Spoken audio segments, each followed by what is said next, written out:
Hello, it's Justin again. So today, what I wanted to talk about is I'm pretty new to doing this and I'm just going with my intuition, going with the flow, figuring things out as I go. I decided to make some little notes for myself. So if you see me looking down, that's what's happening. I'm just looking at my notes. I'm not reading anything word for word. I'm still sharing from my heart.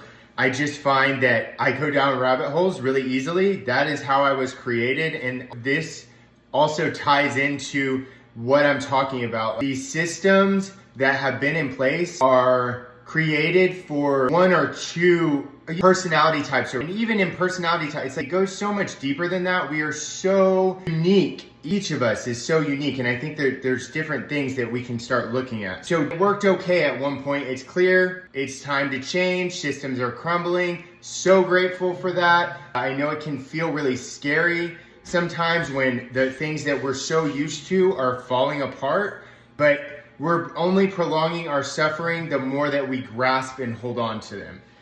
So what I wanted to talk about was people with substance use disorder. And I believe what we're being called to do now is start looking at prevention.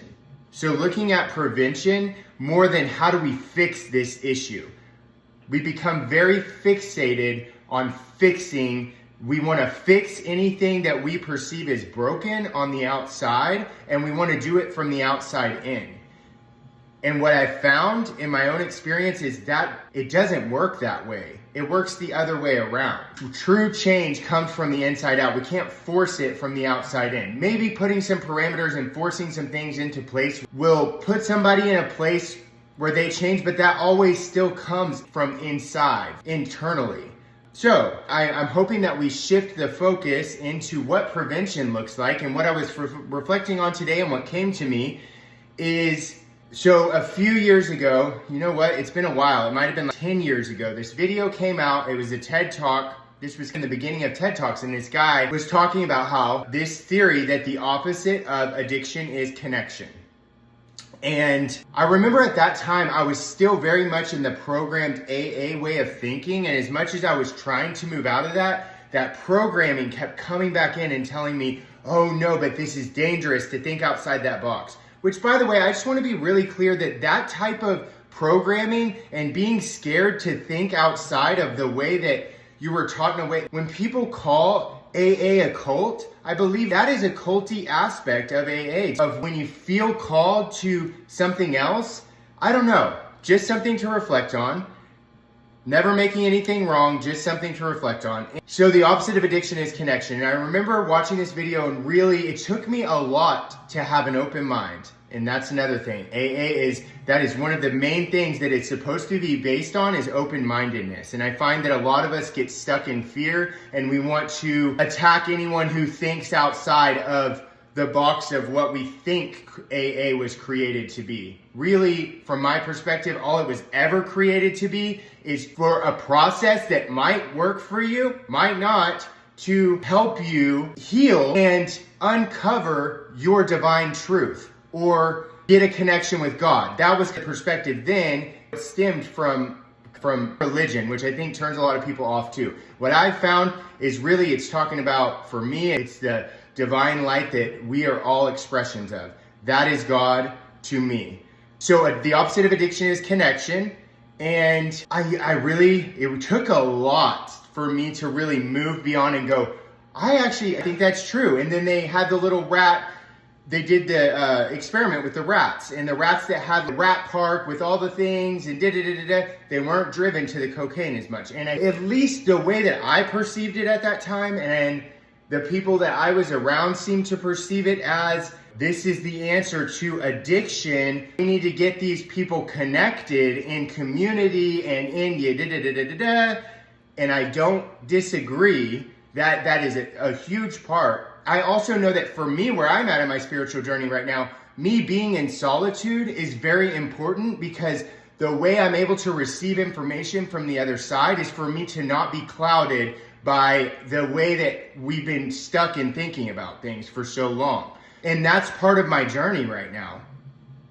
And I do absolutely believe the opposite of addiction is connection.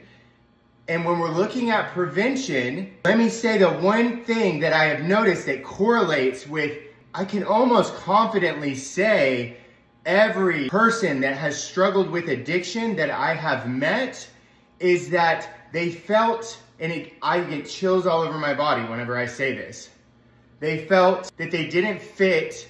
They started in school and it was like there was always something off. And it's the way I thought about it back then was like something was inherently wrong with me. And I think that we've been stuck in this idea of people are broken and we need to fix them for a long time. I believe we are created perfectly.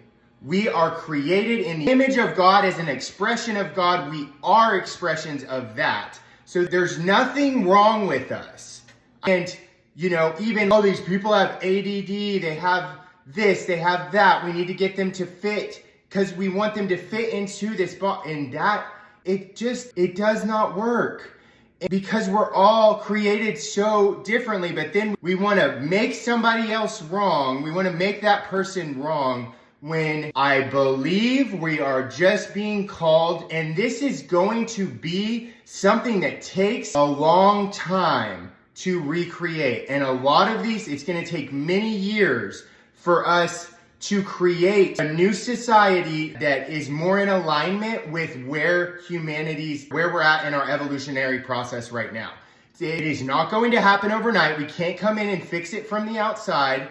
I find that the more that we do that and we put all these parameters and force people into doing something or thinking about things in a certain way or whatever, throwing people in cages that are struggling with addiction, I believe that it's actually creating the rebellion because already most of these people felt like they didn't fit. They felt like they didn't fit in. For me, I spent my whole life then trying to fit, trying to conform, rather than seeing, I believe there's a way that we can start looking at, and this is all coming out now. I see it all the time and I think it's so beautiful. Neurodivergent people.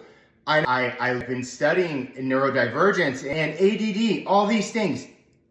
If we shift the way we look at it, if we shift our perception on it, these things can all be qualities they're for a certain purpose. There is a way to shift the way we look at it. So I just really want to shift that from needing to fix addicts. What's wrong with them? Oh, they're not contributing to society. They're not doing all these things. Well, most of them felt like they didn't fit in society. And then when we sober up, then we're going back and doing everything we can to conform back into a society that we felt shut out by. I'm just inviting you to take the perspective that maybe there's a different way to look at it.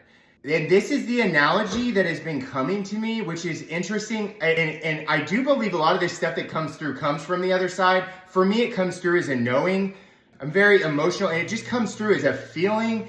And I keep getting this analogy of a plant, which is just funny that I'm getting this analogy because I have never, and I think I could do it today because I've slowed down enough and I could really pay attention, but I definitely have never had a green thumb. I don't think I've ever been able to keep a plant alive. So I'm very resistant to this analogy, but I feel like it's the best way that's come through for me to describe it. If we got a plant, every plant needs something different. It needs a certain amount of sunlight every day. It needs a certain type of soil. It has to have all of the right conditions, the right amount of water. Every single one of them is different. We are nature. So you need all these things. And then if I went, which I did, so here's an example. I went and I spent like $80 on this. I went to this little, succulents were really big at the time. Everyone was getting succulents and they're like, you can't kill them.